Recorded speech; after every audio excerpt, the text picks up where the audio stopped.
Where did this show come from? I guess I get so lost in the streaming services that I completely forget that sometimes regular TV, well, not exactly regular, but in this case Sky, has some pretty good shows. I'm not sure what channel it's on in America or anywhere else, but I was just literally chilling in my mum's house when all of a sudden I saw this trailer. I was like, that show looks pretty decent. I've never heard about it.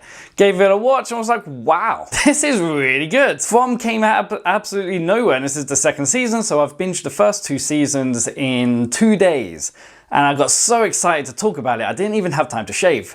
But anyway, getting into the show. We are introduced into this world via the Matthews family, who are on a cross-country road trip. They encounter a fallen tree blocking a road and they are forced to take a detour into a small town. They quickly realize that not everything is what it seems.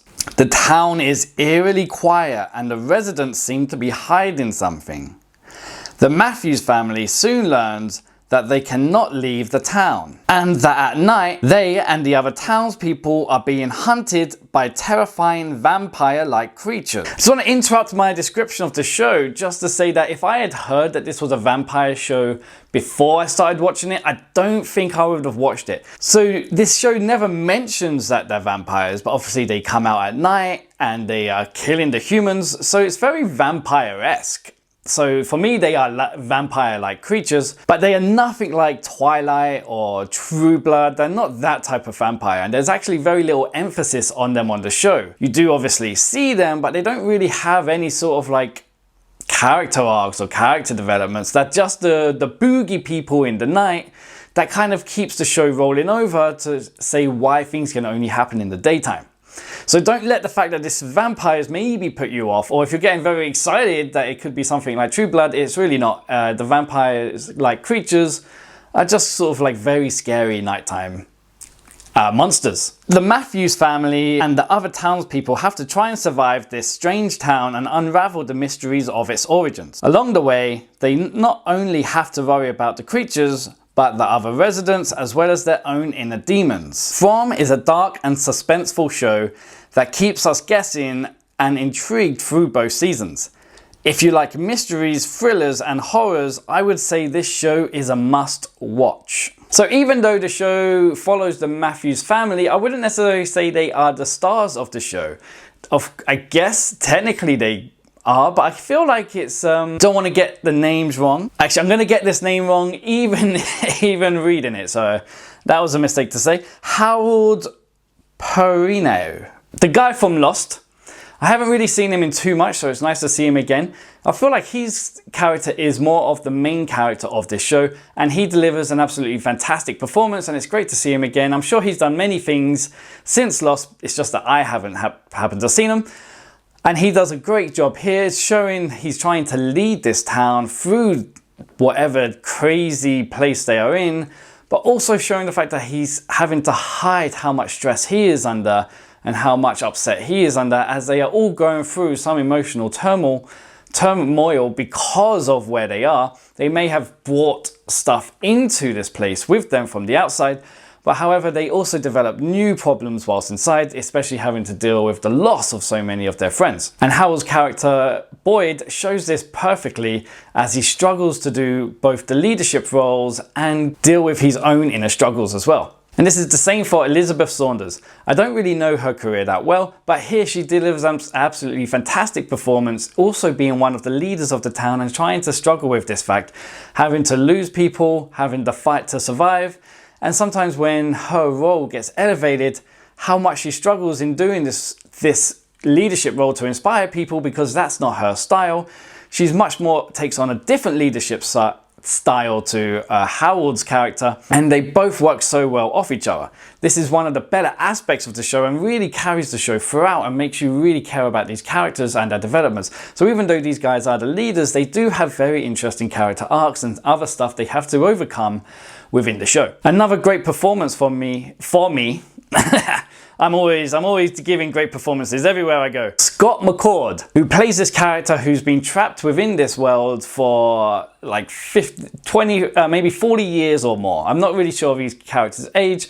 In real life, he's in his 50s, so I'm guessing he's been in this world since he's a child, so it's fair to say maybe he's been in here for like 40 odd years.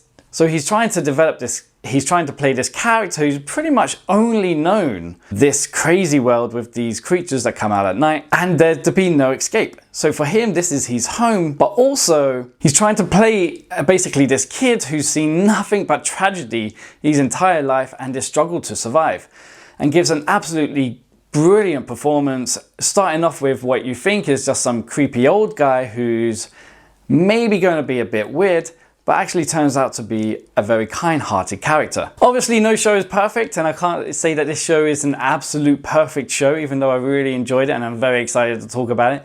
If I was to give sort of like a bad part of this show, which by no means is for me to suggest that this show isn't watchable, it is the romances that come within this show. And this might make me sound like a cynic in terms of the world of romance, but I am a romantic at heart, I promise you. Some of the writing scenes and some of the whole situations where we're going on with the love triangles or the love affairs that are happening inside this just are kind of boring and doesn't really seem as interesting as anything else. And obviously stuff like this can be done brilliantly, like obviously in Lost, where you had Sawyer, the doctor and the girl had their kind of triangle going on, and that was done really well and that was really interesting. But here none of them, I would say, really seem to work, and they are all a bit boring in comparison.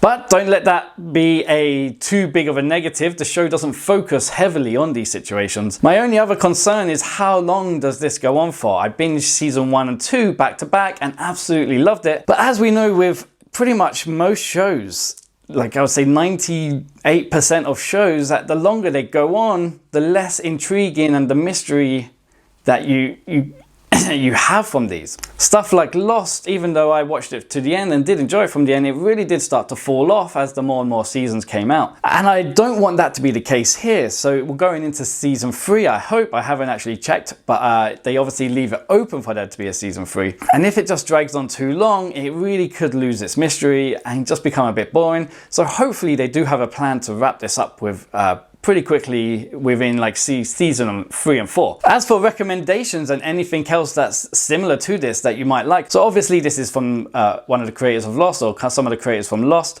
So and it is very Lost-esque in that sort of mystery sense. So if you do like Lost, then this is a very good show for you, and I would say it's kind of on that standard. Other shows like Under the Dome, which has a very similar concept of trying to survive within this small place. However, this is much better than Under the Dome. Also with that survival aspect for the early seasons of The Walking Dead.